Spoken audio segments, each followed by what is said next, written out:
Concordem comigo nessa oração, em nome de Jesus? Senhor Deus, em nome de Jesus, eis a minha vida novamente aqui nesse púlpito diante da Tua Palavra. Por isso eu peço, amado Deus, a Tua ajuda. Reconheço que sou pequeno, reconheço que sou muito, mas muito pequeno, Deus, diante da Tua Palavra e diante da responsabilidade que nesta noite, uma vez mais, o Senhor me concede. Eu peço a Tua ajuda e o auxílio do Teu Espírito Santo. Que não seja, amado Deus, somente a minha sabedoria, o meu intelecto, aquilo que eu estudei ou aquilo que eu pesquisei, mas que seja, Deus, revelações que venham do Teu trono, revelações que venham do Teu altar, primeiramente ao meu coração e eventualmente ao coração da igreja aqui reunida. Fala conosco, Pai. Fala conosco de forma poderosa e que o Teu Espírito Santo venha nos levar a não somente ouvir, mas acreditar e aplicar a Tua palavra que será proclamada nesta noite, em nome de Jesus. Amém. Amém? Evangelho de Mateus, capítulo 6, do versículo 25 até o 33. Evangelho de Mateus é o primeiro evangelho, é o primeiro livro do Novo Testamento. Capítulo 6, do versículo 25 ao versículo 33. A palavra dessa noite, meus irmãos, será sobre libertação. Ué, pastor, como assim? Eu pensava que culto de libertação era só na sexta-feira. É comum, né, nas igrejas, o culto de sexta-feira ser um culto forte, o culto de libertação, o culto de poder. Meus irmãos, todo culto é culto de libertação, porque quem liberta é Jesus. E se Jesus está em todos os cultos, há libertação em todos os cultos. Mesmo que a palavra não seja eventualmente de libertação, a respeito de expulsar demônios, de libertar os cativos, a simples presença do Senhor Jesus, simples e gloriosa, já é o suficiente para libertar. É claro que a unção de libertação e a autoridade se manifesta geralmente de forma mais forte quando a palavra é sobre libertação. Mas em todo e qualquer culto onde a presença do Senhor Jesus é entronizada, libertação acontece e sempre acontece. Amém? Eu lembro que anos atrás eu estava na Ágape, na igreja Ágape aqui em Guaratinga, ajudando o pastor Juscelino, e certa feita eu estava pregando e antes de eu subir ao púlpito para pregar, o Espírito Santo me levou a testemunhar a respeito da minha vida antes de conhecer Jesus, que foi uma vida totalmente escravizada. E enquanto eu estava pregando, só no dia seguinte que eu fui saber dessa história, desse relato, enquanto eu estava pregando, uma irmã que estava sentada quase na porta da igreja, na última cadeira praticamente. Enquanto eu estava pregando, essa irmã começou a sentir dois pesos, um peso muito forte, em seus ombros, como se fossem duas mãos, uma em cada ombro, sabe, apertando ela para baixo, como se quisesse esmagar ela contra a cadeira. Ela começou a sentir uma ansiedade, o coração dela começou a disparar, o coração dela começou a ficar agoniado, perturbado, com vontade de sair da igreja, enquanto eu pregava sobre a vida que eu vivi antes de conhecer Jesus, envolvido assim em bruxaria, ocultismo, um testemunho da libertação. E ela falou que antes de eu finalizar a pregação, ela sentiu como se alguém tivesse dado um sopro muito forte assim na frente dela, e quando ela sentiu aquele sopro, aquele aperto nos ombros sumiu, aquela pressão desapareceu, o coração dela ficou sossegado e a ansiedade desapareceu. E ali ela entendeu que um mal havia se afastado da vida dela. Aí no dia seguinte, por volta da noite, ela é daqui de Guaratinga, mas mora fora de Guaratinga. Uma parente dela que congrega lá na África, levou ela lá em casa para relatar esse testemunho. Eu disse para ela, minha irmã, pode ter certeza que ali houve uma libertação, porque a palavra estava sendo pregada, estava lhe dando meu testemunho, mas sempre citando um ou outro versículo, respaldando cada palavra que eu estava dizendo, e de fato a senhora foi liberta. Mas solte as correntes, porque o problema da libertação, meus irmãos, sabe o que é? Jesus, de fato, nos liberta dos demônios. O problema é que a gente fica segurando as correntes ainda. O problema é que a gente fica segurando as cordas. O demônio sendo expulso, solte as cordas, solte as correntes, abandone o pecado ou aquele hábito que atrai os demônios, que atrai a maldição. Mas veja só que interessante, eu não precisei colocar a mão na cabeça dela, Eu não precisei chamar aquela mulher à frente. Simplesmente durante a pregação, ela sentiu que foi liberta. Porque veio sobre ela uma opressão muito grande, querendo tirar ela de dentro da igreja. Mas ela prevaleceu, e antes da pregação terminar, ela sentiu como se um sopro bateu assim de frente com ela, lançando fora tudo aquilo que estava oprimindo, sem precisar colocar a mão na cabeça. Por quê? Porque Jesus ali estava. É Jesus que liberta. É a palavra revelada que liberta. Então, nesta noite, igualmente, a palavra será sobre libertação. E eu peço que os irmãos prestem bastante atenção, amém?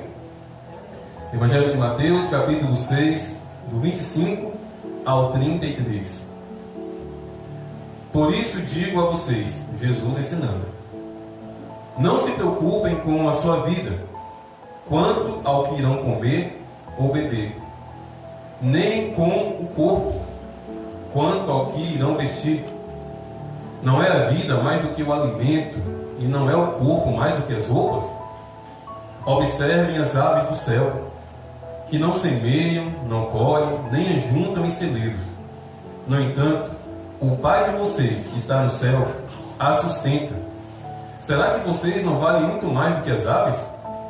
Quem de vocês, por mais que se preocupe, pode acrescentar 50 centímetros ao curso da sua vida? E por que se preocupam com o que vão vestir?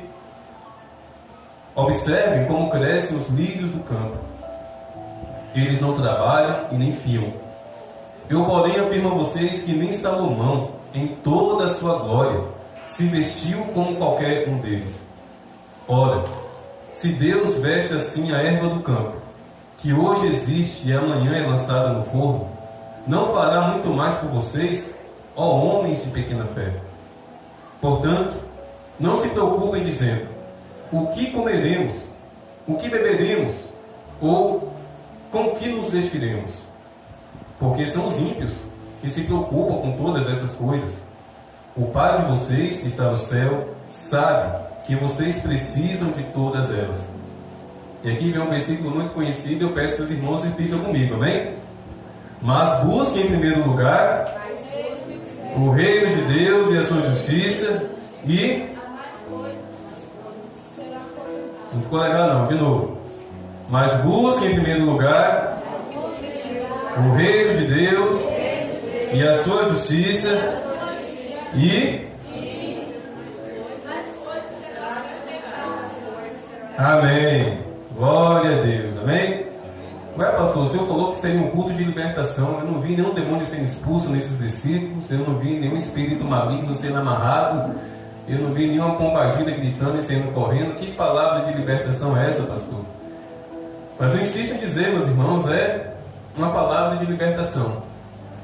É uma palavra de libertação a respeito da ignorância. A respeito da ignorância diante daquilo que está escrito.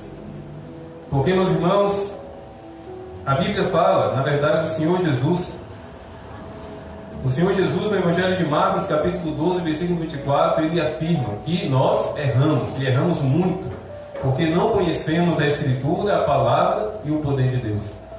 No mesmo versículo, Jesus diz que a palavra de Deus está associada ao poder dele.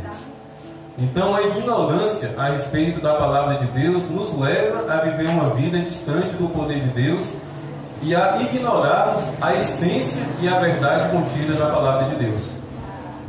E esse versículo que vocês acabaram de citar em na plena ignorância. Porque o que vocês acabaram de dizer para mim? Buscar em primeiro lugar o reino de Deus e a sua justiça, e as demais coisas vos serão acrescentadas. Eu vou pedir para Léo vir aqui, e Léo vai ler esse versículo para não dizer que é o pastor. Mas preste bem atenção como nós somos facilmente enganados. Às vezes até pelos nossos próprios olhos. Pastor, vou ler. Você vai ler o versículo 33. Mateus 6, 33. Preste atenção no que vocês falaram e preste atenção em como está escrito. Salve, irmão, com a paz do Senhor. Amém. 33, né? Mas buscai primeiro o reino de Deus e a sua justiça, e todas essas essas coisas vos serão acrescentadas. Está escrito as demais coisas ou essas coisas? Então por que a gente fala as demais coisas se não está escrito as demais coisas? Buscai em primeiro lugar o reino de Deus e sua justiça, e essas coisas vos serão acrescentadas. Jesus estava no Sermão da Montanha, meus irmãos. Jesus estava dando ensino. Era como se tivesse um quadro ali, ele ensinando: buscai o reino de Deus e sua justiça, e essas coisas vos serão acrescentadas. Essas coisas o quê? Aquilo que ele introduziu no início. Não fiquem preocupados com o que comer, com o que beber e com o que vestir. Ou seja, necessidade básica. Jesus não está falando de mansão, de iate, de Ferrari, de iPhone, de R$1 milhão na conta bancária. Jesus está falando de necessidade básica, meus irmãos. Busque o reino de Deus e a sua justiça, e estas coisas, as suas necessidades, Deus vai suprir. Mas por conta de um evangelho mentiroso, por conta de uma teologia gananciosa e por conta da ganância do nosso próprio coração, nós não queremos isso não. Nós não queremos apenas o que comer, nós não queremos apenas o que beber, nós não queremos apenas o que vestir. Aí sabe o que acontece?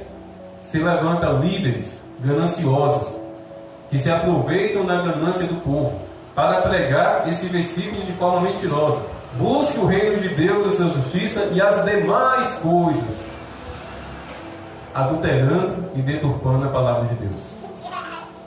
Meus irmãos, Deus não prometeu riqueza para ninguém. Deus não prometeu vida fácil para ninguém. Deus não prometeu iPhone para ninguém.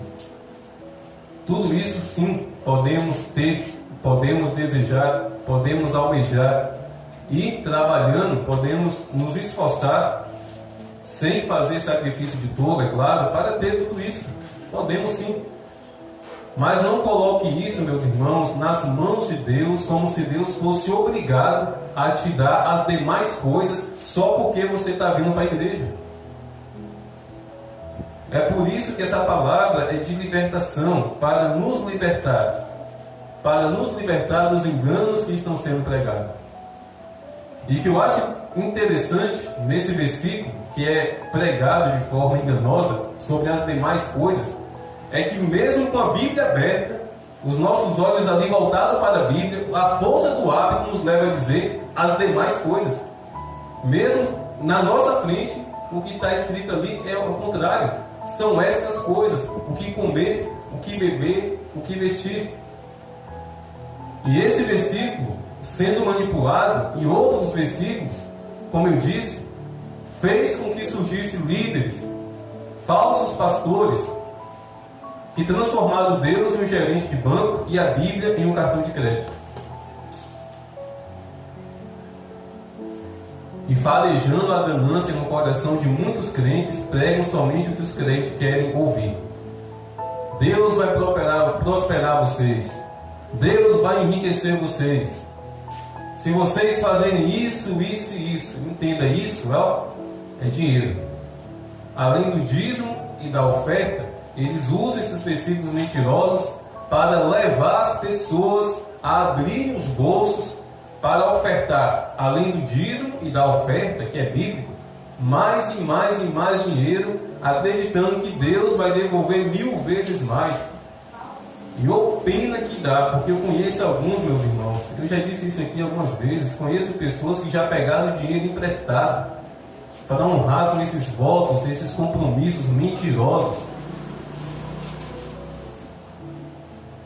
para encher o bolso, o bucho e as contas bancárias de empresas, porque não são igrejas, de mercenários, porque não são pastores, que usam a palavra de Deus para levar as pessoas a acreditarem que Deus, que o reino de Deus é dinheiro, é riqueza, que Deus vai me encher de riqueza se eu fazer isso e isso. Ah, pastor, então o senhor está dizendo que o dízimo e a oferta não é para ser entregue? Um minutinho, espertinhos. Não é sobre isso que eu quero dizer, não.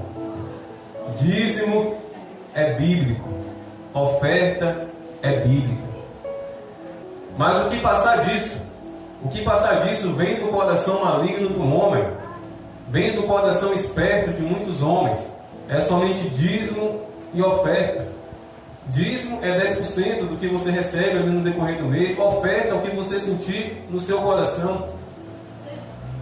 Meus irmãos, a partir do momento em que um pastor dá valor à sua oferta, deixou de ser oferta, se tornou um pagamento.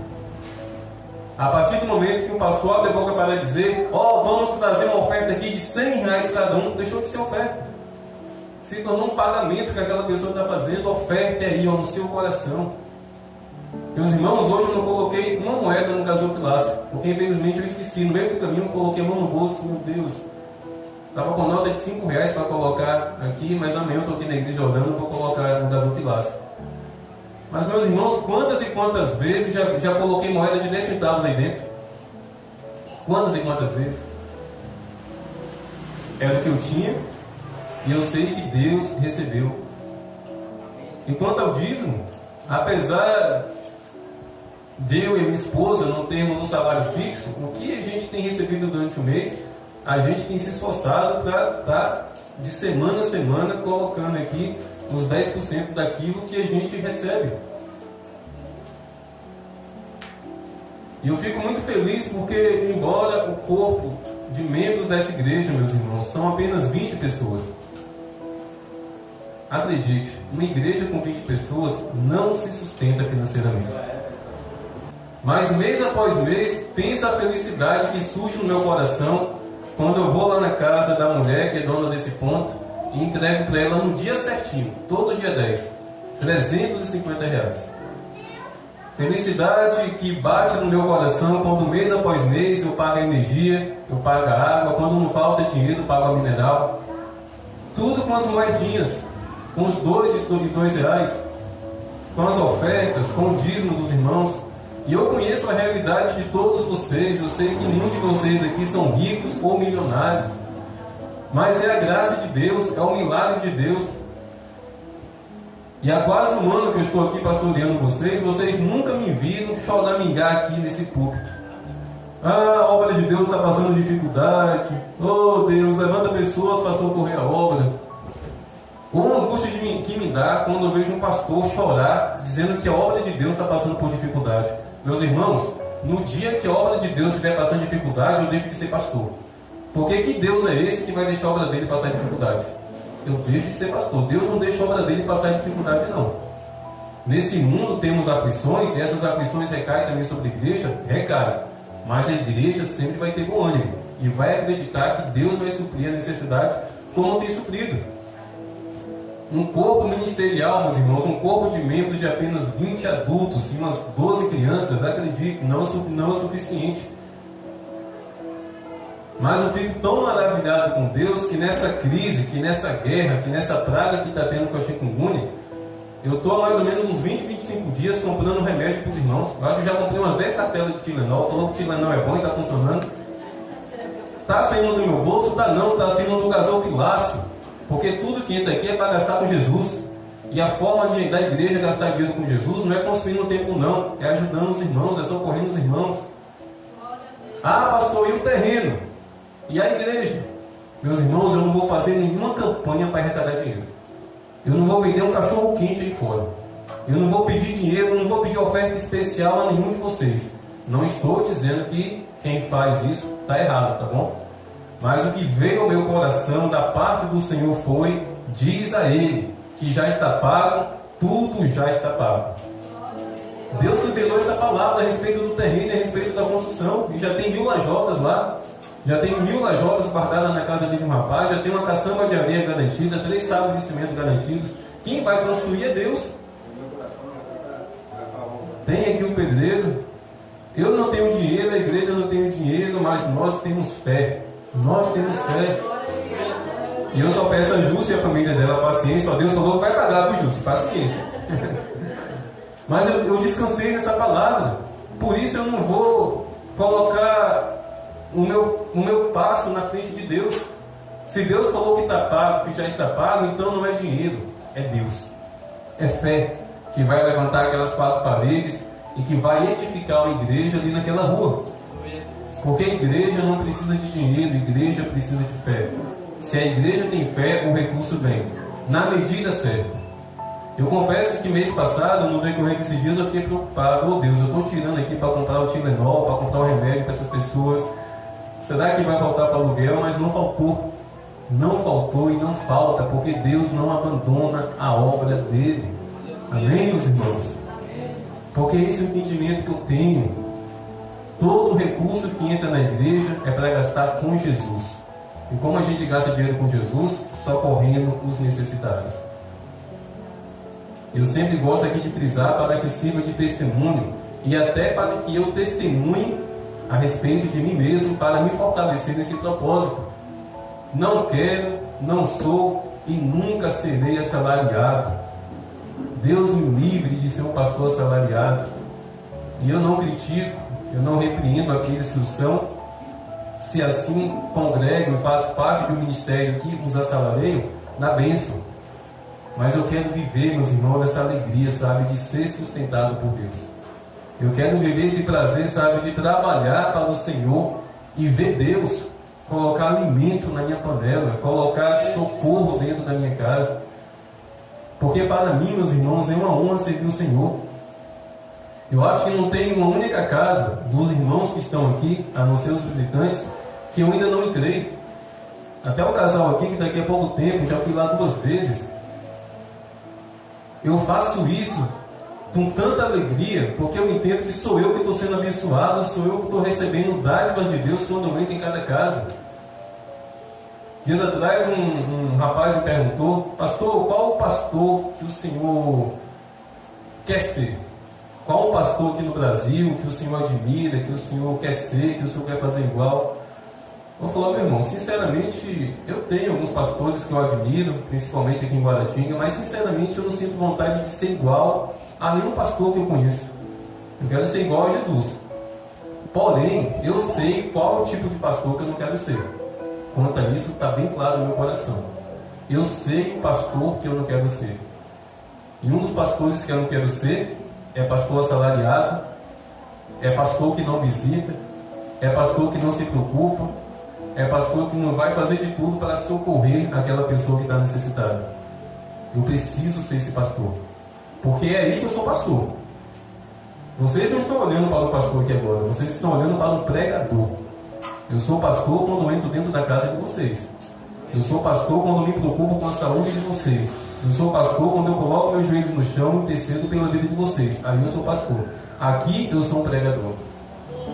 Mas voltando, meus irmãos, ao texto, voltando à palavra, precisamos buscar libertação a respeito dessas coisas, porque isso frustra.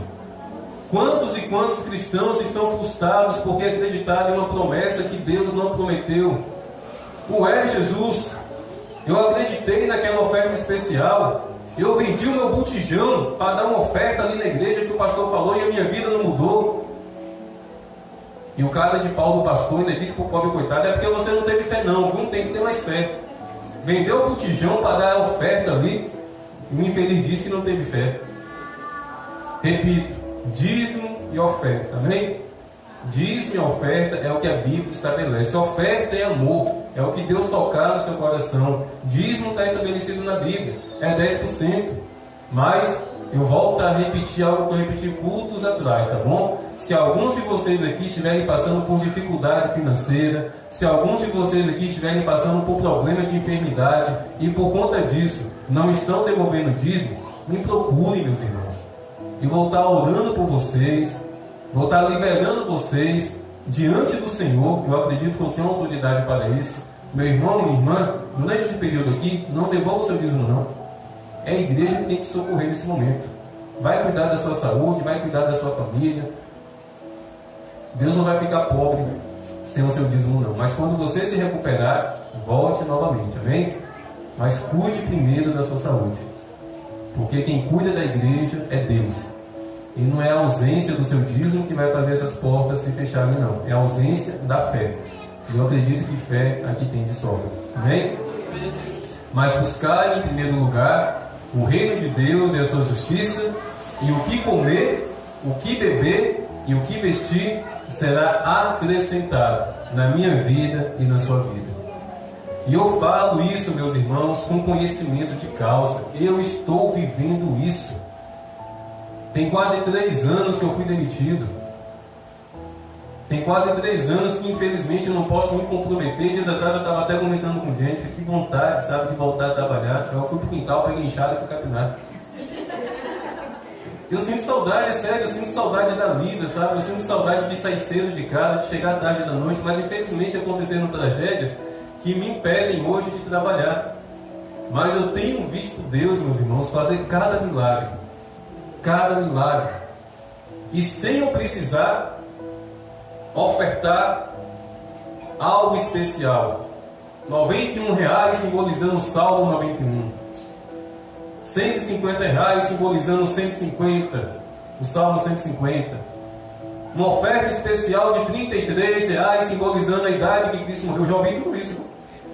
Eu já ouvi oferta especial a respeito da idade de Cristo. Oferta especial à minha família diante do altar de Deus. Quantas pessoas moram na sua casa? 5. Soma a idade de todo mundo e traz uma oferta nesse valor. Eu já ouvi isso.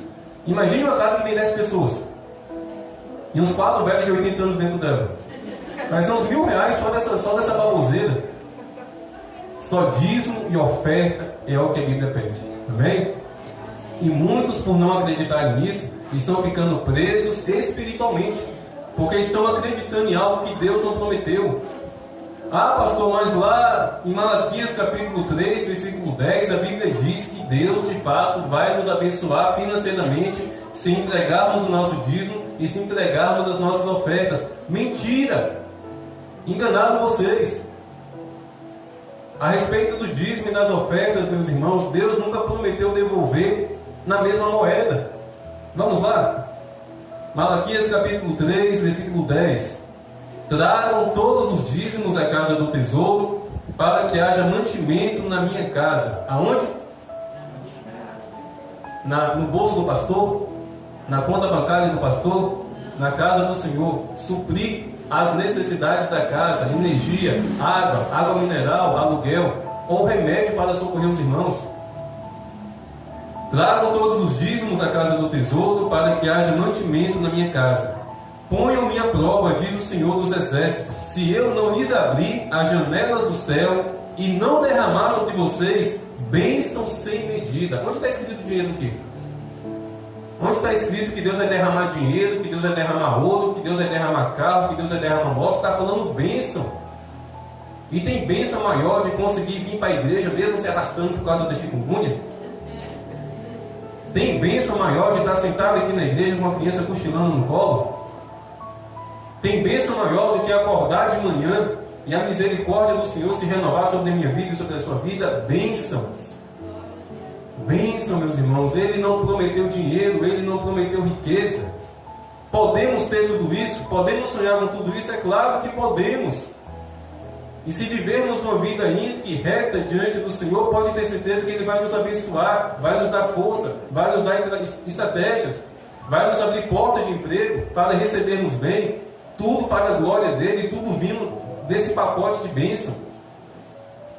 E por acreditar em mentiras a respeito de Deus, como se Deus fosse o banqueiro, muitas pessoas estão pegando o seguinte atalho: então eu vou ofertar R$1.000 e a minha vida vai mudar. Muda nada. De nada adianta você ofertar R$1.000 na igreja e não ser obediente ao Senhor. Deuteronômio capítulo 28, o Senhor revela que a prosperidade é consequência da obediência. Se atentamente ouvirdes a minha voz e obedecerdes, bendito você será. Deus não quer o nosso dinheiro, não. No livro de Provérbios, Deus diz: filho meu, dai no teu coração. É o nosso coração, meus irmãos, é a sinceridade, é a nossa fé, é a nossa rendição ao Senhor. A igreja precisa de recursos financeiros? Precisa, mas dentro das nossas condições, Deus vai nos conceder a graça de manter essas portas abertas. Dentro das nossas condições, com as moedinhas, repito, já coloquei 10 centavos aqui dentro. Deus vai multiplicar e vai nos conceder a graça daquele milagre, porque ali é um milagre. A igreja naquele lugar é um milagre. Mas, meus irmãos, nós temos que entender isso. Vamos nos libertar das mentiras, dos enganos. Vira e mexe, eu vejo lá no Facebook pastores levando as pessoas a fazerem voto de tolo. Eu estou aqui no monte, eu estou pagando um preço pela sua vida. Se Deus tocar no seu coração, eu vou te mandar um boleto, porque a obra está precisando. Eu te mando meu Pix também, eu estou pagando um preço aqui por você. Então Jesus fez o que na cruz? Jesus não pagou um preço pela minha vida e pela sua vida. Não, nenhum preço mais precisa ser pago. Portanto, meus irmãos, vamos nos libertar dos enganos, das mentiras. Vamos tapar os nossos ouvidos para os espertalhões da fé e focar o nosso coração na palavra de Deus da forma que ela é simples. A palavra de Deus é simples. A palavra de Deus é muito, muito, mas muito simples. Basta lermos com o auxílio do Espírito Santo. E basta buscarmos, livre segundo o coração de Deus. Eu estou me esforçando. A minha esposa é testemunha porque ela mora dentro da minha casa. Eu estou me esforçando para ser um homem segundo o coração de Deus. Eu estou me esforçando para ser um pastor segundo o coração de Deus. E o que eu estou pregando aqui revela que eu estou me esforçando para ser um pastor segundo o coração de Deus. Porque ai de mim, meus irmãos, de pregar pedra de tropeço. Ai de mim de pregar algo a respeito de Deus que não é a respeito de Deus. Ai de mim querer transformar a palavra de Deus em um cartão de crédito. Misericórdia. Mas que a minha vida e que a sua vida seja liberta em primeiro lugar da ganância. Porque só existe falsos pastores que pregam essas mentiras porque existe um povo que quer ouvir essas mentiras. Só existem lugares que ensinam esses ensinamentos falsos porque existem pessoas que querem, porque querem, ficarem ricos a qualquer custo, a ponto de transformar Deus em uma financeira, em um banco. Quando Deus amou o mundo de tal maneira, Ele não enviou o ouro e nem enviou a prata. Ele enviou o Filho dele, Jesus Cristo. E olha que Ele é dono do ouro e dono da prata. Mas preste atenção no que Ele faz com o ouro e com a prata. Lá no céu as ruas são de quê? Ruas de ouro. Aquilo pelo qual os homens se matam nessa terra, lá no céu é o quê? Asfalto. A gente vai pisar em cima porque lá não tem valor algum. É Jesus Cristo o nosso maior valor. É Jesus Cristo o nosso bem mais precioso. Se Jesus, meus irmãos, não for a nossa maior riqueza, se Deus não for o nosso maior tesouro, dinheiro nenhum nesse mundo vai nos satisfazer. Amém? Que o Espírito Santo, por meio da palavra de Deus, liberte a minha mente e liberte a sua mente de todo engano espiritual. E que nós venhamos fazer o que o Senhor Jesus nos ensinou. Buscar o reino de Deus e a justiça dele. E tudo aquilo que é necessário para vivermos uma vida digna nessa terra, o nosso Deus, o nosso Pai, irá nos acrescentar. Amém? Eu aproveito para testemunhar o que eu testemunhei dias atrás, alguns irmãos aqui não estavam. Sábado retrasado, eu tinha uma programação agendada, combinada, mas na sexta-feira à noite veio um pedido de ajuda, um pedido de socorro. Um rapaz lá em Eunápolis, a esposa dele entrou em contato comigo, desesperada, porque esse rapaz está passando por muita luta, por muita guerra, beirando o suicídio. E eu acordei cedo da manhã, entrei dentro de um ônibus e fui bater lá na casa dele, para me ouvir atentamente as lutas e as guerras que ele está enfrentando, mas ao final, abrir a Bíblia, pregar a palavra e orar. E enquanto eu estava lá, antes de eu iniciar o culto, Jennifer entra em contato comigo falando: Nito, acabou de parar uma moto aqui do supermercado e deixou aqui uma feira de todo tamanho aqui. E acredite, já estava quase nas últimas. Mas eu estava onde? Eu estava buscando o reino de Deus e a justiça de Deus, socorrendo o necessitado, indo de encontro a uma vida carente lá em Eunápolis. Fui somente para isso. Não estou falando isso para me vangloriar. Eu estou falando isso, meus irmãos, para que vocês façam o mesmo. Quer receber de Deus? Ofereça o que Deus já colocou dentro de vocês para os necessitados. E o que Deus colocou no meu e no seu coração? Jesus Cristo. Jesus Cristo é a riqueza, é a prosperidade, é o tesouro que nós devemos buscar e almejar. Amém?